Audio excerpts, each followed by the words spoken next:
You are listening to Light Up with Shua podcast. Today's guest is Helwa, the author of Secrets of Divine Love. Please let me know what you think of our conversation today and next week.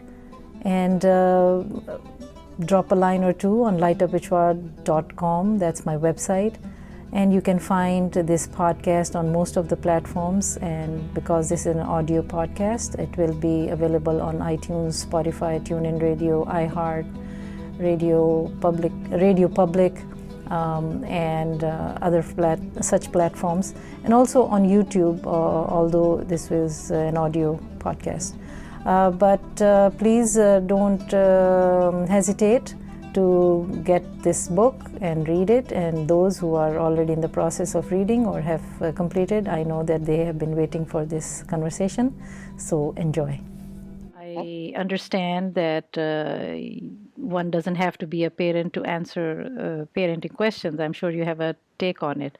Do you have any insights about your parents? How did they parent you?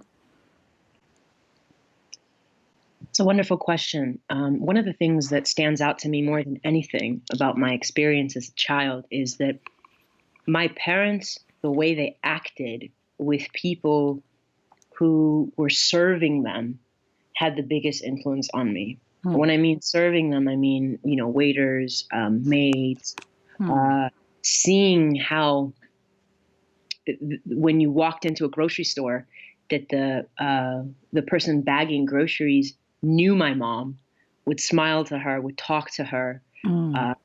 Being a hijabi woman, her getting this kind of attention that was so positive. At the gas station, people work at the gas station, knowing her by name because she went out of her way to say hello or how's your day, and seeing that growing up had more of an influence on me than anything they taught me with words. And as I got in circles where, I was doing counseling or going to Islamic youth camps, I would see on and on again that children were influenced by what their parents did more than anything the parent ever said. That the moment you enter a room, you're teaching. Okay. And children are watching. They don't even comment, but then like 10 years later, there's a significant moment that I think is always interesting. My parents don't even know, they don't even remember, but put such an imprint on me or my brother or my siblings, it's like this connection. And so that's one of the things that I love about the Prophet, peace be upon him, that so much of the Sunnah is his actions, is his demeanor, his mannerisms. And just like, the people who wrote down hadith, it's like children are taking hadith, from their parents in a way. Yeah. Right. Nice. Very nice. Thank you. So I would ask then in that light, would you think that parenting is selfless or is it a selfish motive? Because it seems like your parents were not just telling you what to do, they were, acting out, which is the best way to teach. Well, it depends, like selfless and selfish. Like there's a quote that says that selflessness is not thinking that you're less than. It's that you think of yourself less. Okay. I think parents have this incredible ability to do that, to think of their self less. And I think that in some of our cultures, I'm coming from a Middle Eastern background, we have this martyrdom, this especially amongst mothers, that the archetype they talk about, in Western world is the angel of the house archetype, which means she's sort of put on a pedestal where she can't really have her own desires, her own needs, her own dreams. And so that's one of the things that I've been, delighted to see in my mom transform, because she very much was the Mother Mary, Yeah. Even if it's in her later years, seeing her, pursue being yoga certified or certified in essential oils or these modalities make her happy. Yeah. Doing And something for herself also, not exactly. just being that, as you said, Mother Mary, that kind of thing. And yeah, from Middle Eastern and Asian cultures, you tend to do that.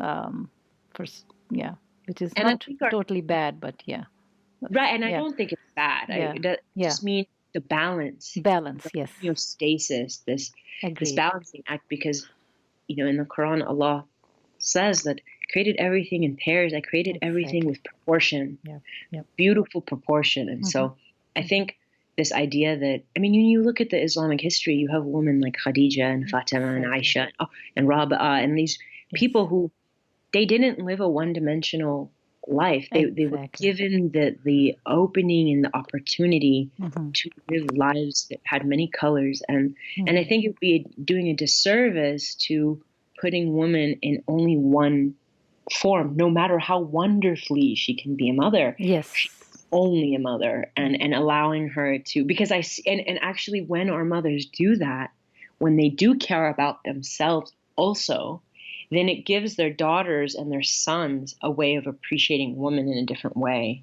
Um, and I think Agreed. that's been really beautiful to I see. think, yeah.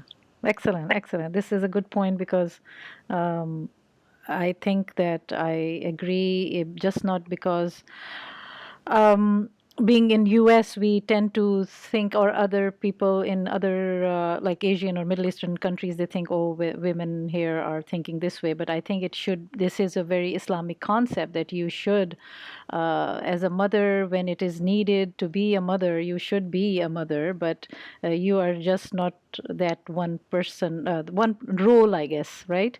As you're saying. You have other abilities, and you can be a leader in your own community, in your own home, and do a lot of things and be a role model, as you said, so for your children. That's good. Have you noticed in your time, and without going into age and stage that you are at, I assume that you are a young person, and not that old. Old means like into 50s or 60s yet, but somebody who is young, and can see the patterns of parenting nowadays or during your lifetime, comparing to your parents and seeing, other parents. Do you think anything is missing nowadays in parenting that should be reclaimed, or they should be reminded of?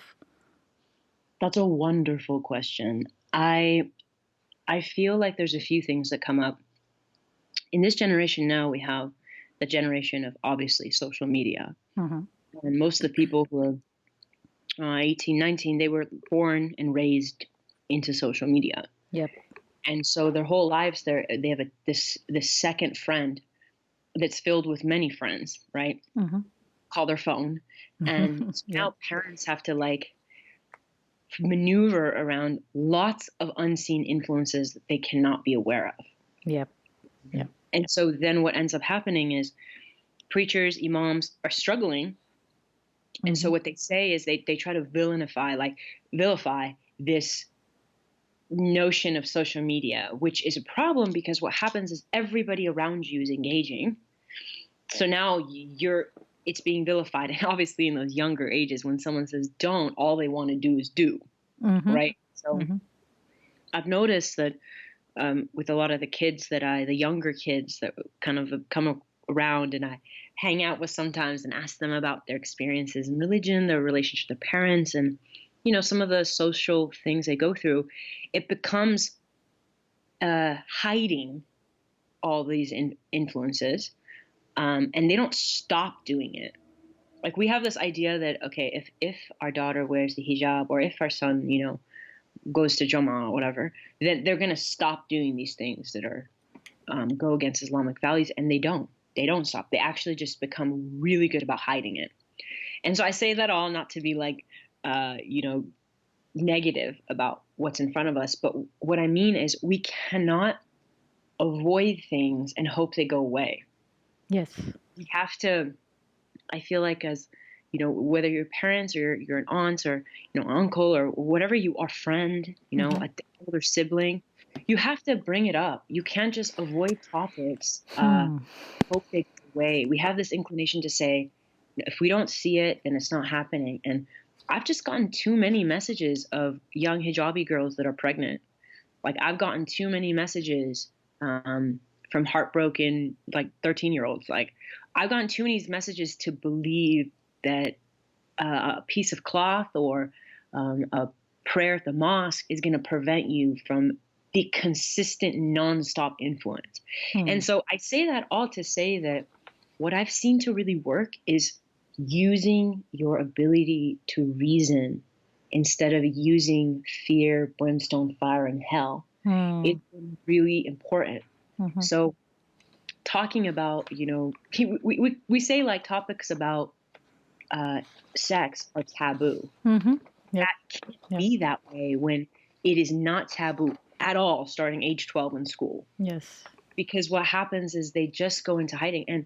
And also, like, bringing up these things that are very sacred, holy, amazing, and our religion has talked so extensively about in history in such a beautiful way. We can take from that and use the reason and intellect to talk about these ideas, to talk about reason and intellect around alcohol, around drugs, vaping issues, or whatever. A lot of, online relationships are happening between different countries, and people aren't at the age to really understand what they're doing, but give them something higher to look for instead of telling them how low they're going to fall.